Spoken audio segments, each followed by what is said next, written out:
اور جب ان میں سے کسی کو بیٹی کے پیدا ہونے کی خبر ملتی ہے تو اس کا منہ غم کے سبب کالا پڑ جاتا ہے اور وہ اندر ہی اندر گھٹنے لگتا ہے، اور اس خبر بد کے سبب جو وہ سنتا ہے لوگوں سے چھپتا پھرتا ہے، سوچتا ہے کہ آیا ذلت برداشت کر کے لڑکی کو زندہ رہنے دے یا زمین میں گاڑ دے۔ دیکھو یہ جو تجویز کرتے ہیں بہت بری ہے، اور اسی کی نشانیوں میں سے ہے کہ اس نے تمہارے لیے تمہاری ہی جنس کی عورتیں پیدا کی تاکہ ان کی طرف مائل ہو کر آرام حاصل کرو، اور تم میں محبت اور مہربانی پیدا کر دی۔ جو لوگ غور کرتے ہیں ان کے لیے ان باتوں میں بہت سی نشانیاں ہیں، اور عورتوں کا حق مردوں پر ویسا ہی ہے جیسے دستور کے مطابق مردوں کا حق عورتوں پر ہے،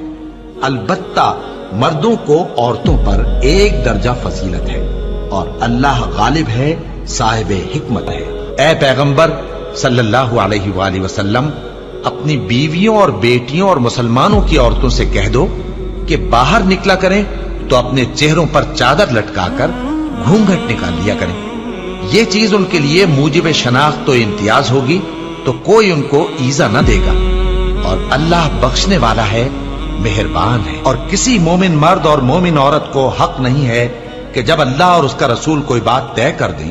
تو وہ اس کام میں اپنا بھی کچھ اختیار سمجھے،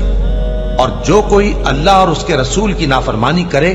وہ بالکل گمراہ ہو گیا۔ مسلمانوں، تمہاری عورتوں میں جو بدکاری کا ارتکاب کر بیٹھیں ان پر اپنے لوگوں میں سے 4 شخصوں کی شہادت لو، اگر وہ ان کی بدکاری کی گواہی دیں تو ان عورتوں کو گھروں میں بند رکھو یہاں تک کہ موت ان کا کام تمام کر دے، یا اللہ ان کے لیے کوئی اور سبیل پیدا کرے۔ اور جو 2 مرد تم میں سے بدکاری کریں تو ان کو ایذا دو، پھر اگر وہ توبہ کر لیں اور نیکوکار ہو جائیں تو ان کا پیچھا چھوڑ دو، بے شک اللہ توبہ قبول کرنے والا ہے، مہربان ہے۔ اور جس چیز میں اللہ نے تم میں سے بعض کو بعض پر فضیلت دی ہے اس کی تمنا مت کرو، مردوں کو ان کاموں کا ثواب ہے جو انہوں نے کیے، اور عورتوں کو ان کاموں کا ثواب ہے جو انہوں نے کیے، اور اللہ سے اس کا فضل و کرم مانگتے رہو، کچھ شک نہیں کہ اللہ ہر چیز سے واقف ہے۔ مرد عورتوں پر حاکم ہے اس لیے کہ اللہ نے بعض کو بعض سے افضل بنایا ہے، اور اس لیے بھی کہ مرد اپنا مال خرچ کرتے ہیں، تو جو نیک بیویاں ہیں وہ فرمانبردار ہوتی ہیں، اور ان کے پیٹھ پیچھے اللہ کی حفاظت میں مال و آبرو کی خبرداری کرتی ہیں، اور جن عورتوں کی نسبت تمہیں معلوم ہو کہ سرکشی اور بدخوئی کرنے لگی ہیں تو پہلے ان کو زبانی سمجھاؤ، اگر نہ سمجھیں تو پھر ان کے ساتھ سونا ترک کر دو، اگر اس پر بھی باز نہ آئیں تو زد و کوب کرو، پھر اگر تمہارا کہنا مان لیں تو پھر ان کو ایذا دینے کا کوئی بہانہ مت ڈھونڈو،